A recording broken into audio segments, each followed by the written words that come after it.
Okay, lesson 106, solving literal equations and transforming formulas.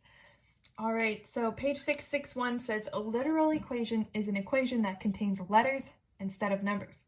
We can rearrange or transform literal equations by using the rules we have learned.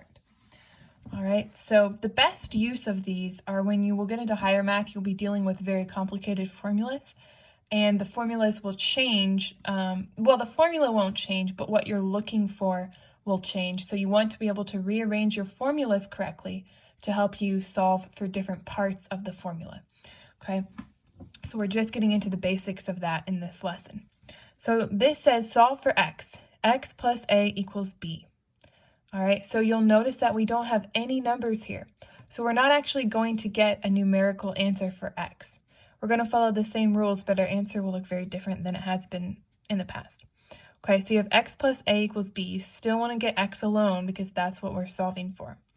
All right, so we need to get a away from it. So if we're adding a, we will subtract a. And we'll do that over here.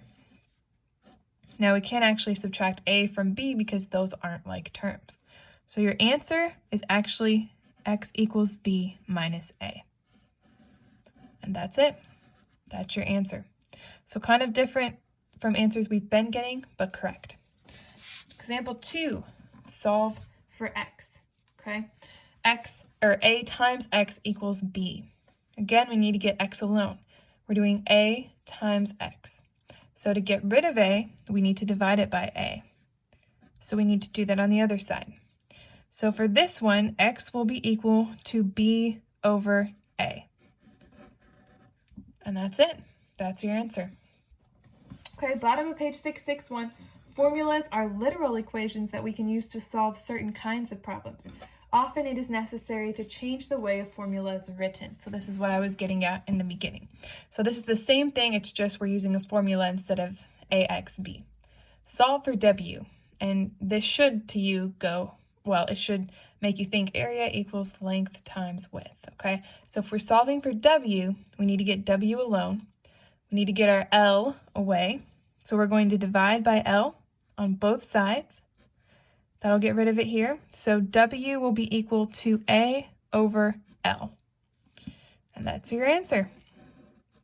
Okay, go ahead and try A, B, C, and D on your own and see if you can get them. Okay, I'm assuming that you've gone ahead and done this. Okay, A says solve for A. Okay, well, when you get A alone, so you should subtract B on both sides. So A will be equal to C minus B. That's your answer. For B, solve for W. We need to get our X away from our W. We're multiplying it by W, so to get rid of it, we divide by X on both sides. So W will be equal to Y over X. That's your answer there. Okay, for C, solve for Y. All right, so we have Y minus B equals MX. We need to get Y alone, so we need to add B to both sides. So Y will be equal to MX plus B. And that's your answer. Okay, and then for D, the formula for the area of a parallelogram is area equals base times height. Solve this equation for B or base. All right, so if we have A equals BH, we need to get our B alone. So we're going to divide both sides by H. So base would equal area divided by height. And that's your answer. Okay, this might seem a little strange, but again, this is really, really good practice for when you're going to be getting into higher math with complicated formulas.